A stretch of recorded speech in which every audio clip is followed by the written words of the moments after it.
এরপরে প্রশ্ন, রমজানের সময়সূচি ক্যালেন্ডারে রোজার নিয়ত, সাহরি, ইফতারের কিছু দোয়া দেওয়া থাকে, সেগুলো কি পড়া যাবে? আমাদের দেশে রমজানের ক্যালেন্ডারগুলোতে দেখা যায়, ভাই বসেন, কেউ বাতাস করতেছে, বসেন বসেন। আমাদের দেশে দেখা যায় রমজানের যে ক্যালেন্ডারগুলো থাকে, ক্যালেন্ডারগুলোতে রোজার দোয়া লেখা থাকে, নাওয়াইতু আন নাসুমা গাদান। দেখছেন নি আপনারা? সকল ইবাদতে নিয়ত লাগবে, নিয়ত ছাড়া কোনো ইবাদত আল্লাহর কাছে গ্রহণযোগ্য হবে? ইন্নামাল আমালু বিন্নিয়াত, সমস্ত আমলগুলো নিয়তের উপর নির্ভরশীল। কিন্তু নিয়তের মানে কিন্তু নাওয়াইতু আন না, নিয়তের মানে কি না, নাওয়াইতু আন না। নিয়তের মানে ইচ্ছা, নিয়ত মানে কি করা? আপনারা মুখে বলেন না যে আমার এবার হজে যাওয়ার নিয়ত আছে, বলে না? এই যে নিয়ত আছে মানে কি নাওয়াইতু আন পড়ছেন আপনি? নাওয়াইতু আন আযহাবা ইলাল হজ, এরকম কোনো কিছু বলছেন আপনি মুখে? আপনি মনে প্রতিজ্ঞা করছেন, টাকা পয়সা জমা টমা দিচ্ছেন, তার মানে আপনার মনে ইচ্ছা আছে আপনি কি করবেন এবার হজে। ওই মনের ইচ্ছাটাকেই বলা হয় নিয়ত। মনের ইচ্ছাটাকে কি বলে? আপনি আগামীকাল রোজা রাখবেন বা আজকের দিনে আপনি রোজা আছেন, এই মর্মে আপনি নিয়ত করছেন, বাস এটাই আপনার নিয়ত। মনে যে ইচ্ছা আছে এটাই কি?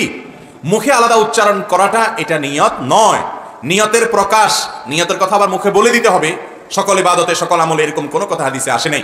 অতএব নিয়ত করা ফরজ, নিয়ত বলাটা কি না ফরজ না।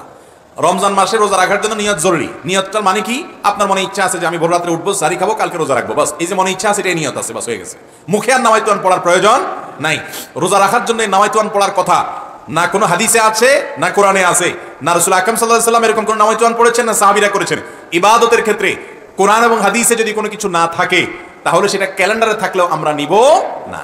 এই জন্য দেখবেন ক্যালেন্ডারে এই নাওয়াইতুয়ানের শেষে কোনো হাদিসের কিতাবের নাম লেখা নাই যে বুখারী শরীফ, মুসলিম শরীফ, আবু দাউদ শরীফ, নাসাই শরীফ, এরকম কিছু লেখা আছে দেখেন নাই। কারণ হলো এটার কোনো কি নাই, ভিত্তি নাই। কিন্তু আমরা মনে করি নাওয়াইতুয়ান না পড়লে কি হবে না, রোজা হবে। এটা আমাদের ভুল ধারণা। অতএব এটা থেকে আমাদেরকে বেঁচে থাকার চেষ্টা করতে হবে। ইসলামের নামে কোনো কিছুকে যদি আপনি আবশ্যক বানিয়ে নেন, ইবাদতের সিস্টেম বানিয়ে নেন, অথচ ইসলাম সেটা নির্দেশ না করে, তাহলে এটা পরিত্যাজ্য হবে। বিধায় রোজার নিয়ত আমরা অন্তরে ইচ্ছা করব, অন্তরে সংকল্প করব, সেটাই নিয়ত। মুখে আর নাওয়াইতুয়ান পড়ার প্রয়োজন নাই। এটাকে আবশ্যক মনে করলে, রোজার জন্য জরুরি মনে করলে বিদআত হবে। কি হবে? বিদআত হবে। ইসলামের নামে বানানো জিনিস তৈরি করা এটা খুব জঘন্য অপরাধ হয়। আল্লাহ আমাদেরকে বাঁচার তৌফিক দান করুন।